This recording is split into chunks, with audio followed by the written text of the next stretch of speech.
அதிமுகவிலிருந்து விலகிய எம்.ஆர். விஜயபாஸ்கர் மற்றும் சி. விஜயபாஸ்கர் இன்று தாவேகாவில் ஐக்கியம். புதிய பயணத்தை உத்வேகத்துடன் தொடரப்போவதாக இருவரும் தனித்தனியாக அறிக்கை. முதலமைச்சர் விஜய் தலைமையில் இன்று முதல் பட்ஜெட் தொடர்பாக துறை வாரியான ஆலோசனைக் கூட்டம். காலையில் உணவு, கூட்டுறவுத்துறை மற்றும் பிற்பகலில் வருவாய்த்துறை அமைச்சர்கள், துறை சார்ந்த செயலாளர்கள் பங்கேற்பு. தமிழகம் முழுவதும் பதிவுத்துறையில் 132 சார் பதிவாளர்கள் பணியிட மாற்றம். பணிச்சுமை மற்றும் நிர்வாக தேவையை கருத்தில் கொண்டு நடவடிக்கை மேற்கொள்ளப்படுவதாக பதிவுத்துறை தலைவர் தகவல். பிபிஜி ராம்ஜி எனப்படும் மத்திய அரசின் புதிய ஊரக வேலைவாய்ப்பு திட்டம் தொடர்பாக பிரதமர் மோடிக்கு முதலமைச்சர் விஜய் கடிதம். மகாத்மா காந்தி பெயரிலேயே ஊரக வேலை திட்டத்தை தொடர்ந்து செயல்படுத்த வலியுறுத்தல். புதிய ஊரக வேலைவாய்ப்பு திட்டத்திற்கான நிதி பகிர்வில் 75% முதல் 25% என்ற விகிதத்தில் மாற்றம் கொண்டு வர வேண்டும். மாநில அரசுக்கு 5000 கோடிக்கும் அதிகமாக நிதிச்சுமை ஏற்படும் என்பதால் திட்டத்தில் தளர்வுகளை மேற்கொள்வது அவசியம் என்றும் பிரதமர் மோடிக்கு முதலமைச்சர் விஜய் வலியுறுத்தல்.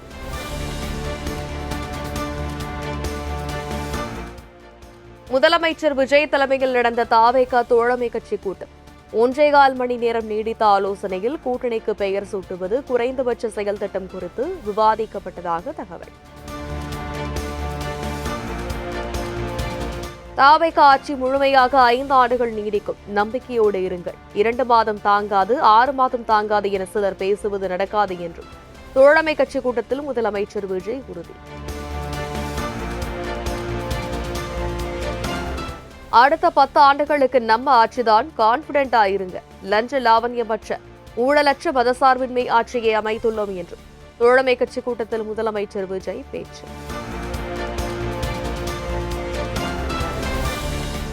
முதலமைச்சர் விஜய் தலைமையில் நடைபெற்ற கூட்டத்தில் 3 முக்கிய முடிவுகள் எடுக்கப்பட்டதாக மாணிக்கம் தாகூர் தகவல்.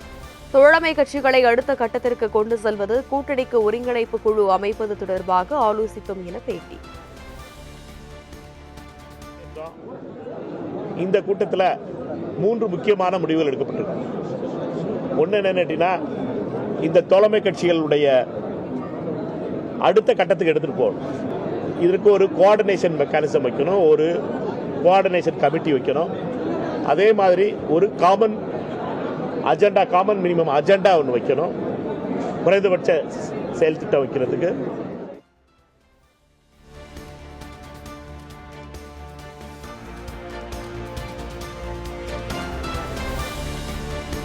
தாவேகா ஆட்சியில் பங்கு பெறவில்லை என்றாலும் அரசுக்கு ஆதரவு தொடரும் என சிபிஐ மாநில செயலாளர் வீரபாண்டியன் பேட்டி. தமிழ்நாட்டில் தாவேகா ஆட்சி கவிழும் என்கிற மு.க. ஸ்டாலினின் கூற்று தவறானது என்றும் சண்முகம் கருத்து.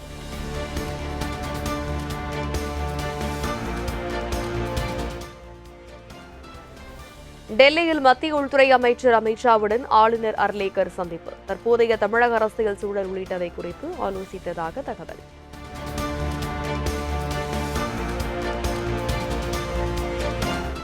இபிஎஸ் நியமித்த பொறுப்புகளில் இருந்து எஸ்பி வேலுமணி, நத்தம் விஸ்வநாதன், தங்கமணி, கே.சி. வீரமணி, பாலகிருஷ்ண ரெட்டி விலகல்.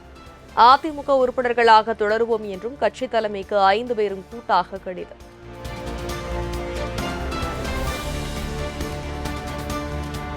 துரோகிகள் வெளியேறுவதால் தொண்டர்கள் மகிழ்ச்சியாக இருப்பதாக சென்னையில் நடந்த மகளிரணி நிர்வாகிகள் கூட்டத்தில் எடப்பாடி பழனிசாமி பேச்சு.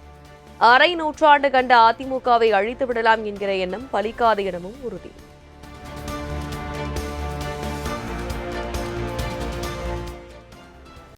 திருச்சியைச் சேர்ந்த முன்னாள் அமைச்சர் எஸ். வளர்மதி அதிமுகவின் அனைத்து பொறுப்புகளில் இருந்தும் விடுவிப்பு. இன்று தாவேகாவில் இணையுள்ள நிலையில் அதிமுக பொதுச் செயலாளர் எடப்பாடி பழனிசாமி நடவடிக்கை.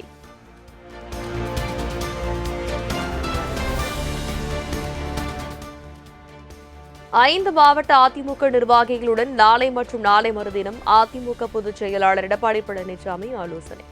செங்கல்பட்டு, வேலூர், திருவண்ணாமலை, அரியலூர், பெரம்பலூர் மாவட்ட நிர்வாகிகள் பங்கேற்பார்கள் என தகவல்.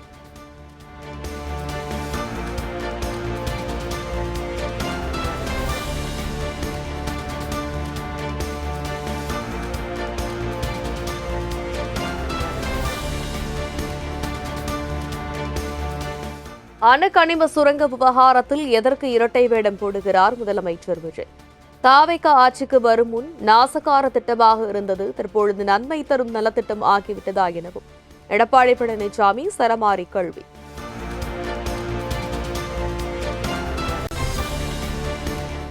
ஊத்தங்கரை தாவேக எம்எல்ஏ இளையராஜாவிடம் பேரம் பேசியதாக 3 பேர் கைது. ஐபிடிஎஸ் அமைப்பைச் சேர்ந்த திருநாவுக்கரசு, நரேஷ், தியாகராஜன் உள்ளிட்டோர் கைது செய்யப்பட்டுள்ளதாக அமைச்சர் நிர்மல்குமார் பேட்டி.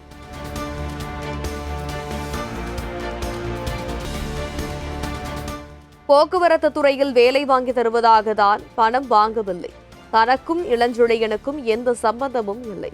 சென்னையில் மத்திய குற்றப்பிரிவு போலீசில் விசாரணைக்கு ஆஜரான பின் திமுக முன்னாள் அமைச்சர் சிவசங்கர் பேட்டி.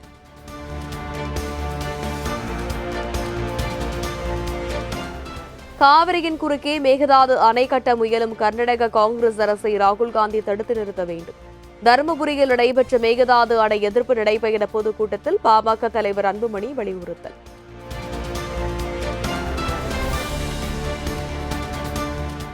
தமிழகத்திலேயே வேலைவாய்ப்பு கிடைக்கும் வகையில் மல்டிநேஷனல் கம்பெனிகளை கொண்டு வருவதற்கான திட்டம் வகுக்கப்பட்டுள்ளது. சிவகாசியில் தொழில்துறை அமைச்சர் கீர்த்தனா பேட்டி.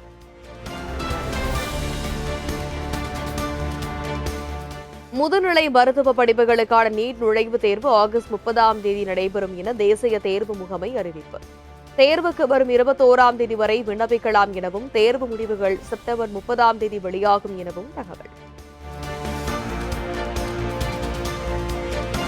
10ஆம் வகுப்பு துணைத் தேர்வுக்கு இன்று முதல் ஹால் டிக்கெட்டுகளை பதிவிறக்கம் செய்யலாம். தமிழ்நாடு அரசு தேர்வுகள் இயக்ககம் அறிவிப்பு.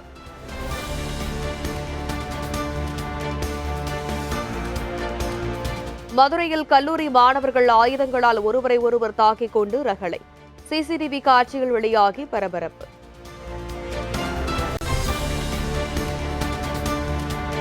அழகு நிலைய உரிமையாளரிடம் 20,000 ரூபாய் லஞ்சம் வாங்கிய திருமுல்லைவாயில் பெண் உதவி ஆய்வாளர்கள் 2 கைது. லஞ்ச பணத்தை பெற்றபோது இருவரையும் கையும் களுமாக கைது செய்த லஞ்ச ஒழிப்புத்துறை போலீசார்.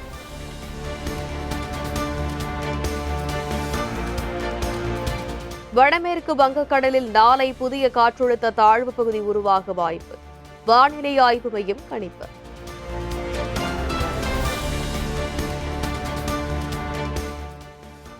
கோவை, நீலகிரி, தேனி ஆகிய 3 மாவட்டங்களில் நாளை கனமழை பெய்யக்கூடும். தமிழகம், புதுச்சேரி, காரைக்காலில் வரும் 4ஆம் தேதி முதல் 6ஆம் தேதி வரை மிதமான மழைக்கு வாய்ப்புள்ளதாக வானிலை ஆய்வு மையம் அறிவிப்பு.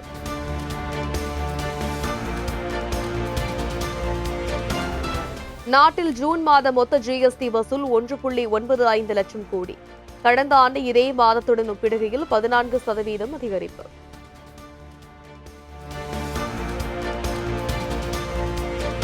மூன்று நாள் அரசுமுறை பயணமாக டெல்லி வந்தடைந்தார் ஜப்பான் பிரதமர் சனே தகாய்ச்சி. பிரதமர் மோடியுடன் நடைபெறும் 16வது இந்தியா ஜப்பான் ஆண்டு உச்சி மாநாட்டில் வர்த்தகம், முதலீடு, தொழில்நுட்பம், பாதுகாப்பு உள்ளிட்ட அம்சங்கள் குறித்து முக்கிய ஆலோசனை.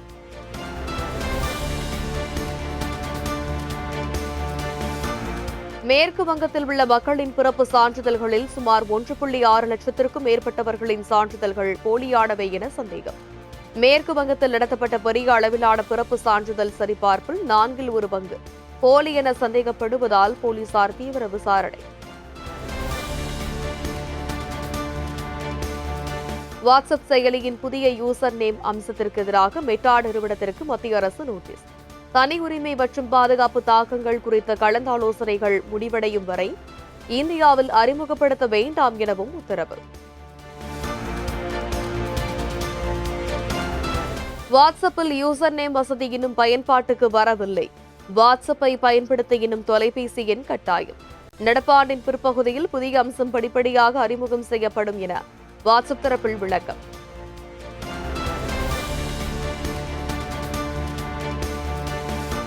இந்திய வெளியுறவு செயலாளர் விக்ரம் மிஸ்ரியின் பதவிக்காலம் ஓராண்டு நீட்டிப்பு. வரும் 14ஆம் தேதியுடன் அவரது பதவிக்காலம் முடிவடைய உள்ள நிலையில் மத்திய அரசு அறிவிப்பு.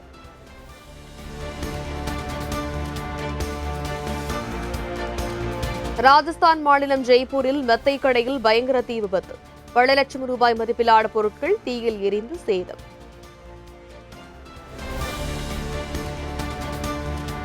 இத்தாலியில் மவுண்ட் எட்னா எரிமலை வெடித்து சிதறியதால் வெளியேறிய நெருப்பு குழம்பு. ஆறு போல் பெருக்கெடுத்த லாவா குழம்பால் கடும் புகை மூட்டம்.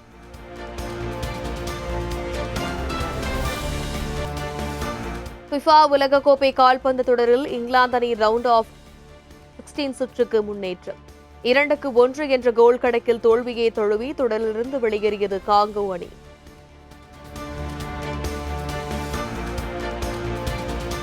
ஃபிஃபா உலகக்கோப்பை பவர் தரவரிசையில் முதலிடத்தில் எம்பாபேவும் மெஸ்ஸி 2வது இடமும் பிடித்து அசத்தல். பட்டியலில் போர்ச்சுகல் கேப்டன் கிறிஸ்டியானோ ரொனால்டோ 74வது இடம் வகிப்பு.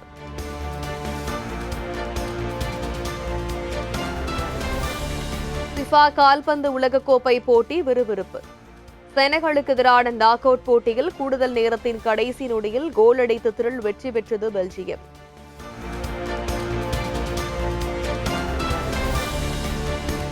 இந்தியா இங்கிலாந்து அணிகளுக்கு இடையிலான முதலாவது T20 கிரிக்கெட் போட்டி 1 மணி நேரத்திற்கு மேலாக தொடர்ந்து மழை பெய்ததால் போட்டி ரத்து.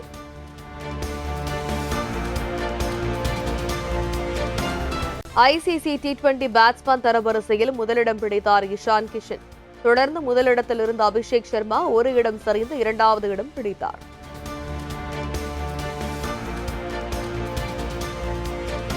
விம்பிள்டன் டென்னிஸ் தொடரில் பெண்களுக்கான ஒற்றையர் பிரிவில் 3வது சுற்றுக்கு முன்னேறினார் ஜப்பானின் நவோமி ஒசாகா. ரஷ்யாவின் அனஸ்தஷியாவை 6-3, 6-2 என்ற செட் கணக்கில் வீழ்த்தி அசத்தல்.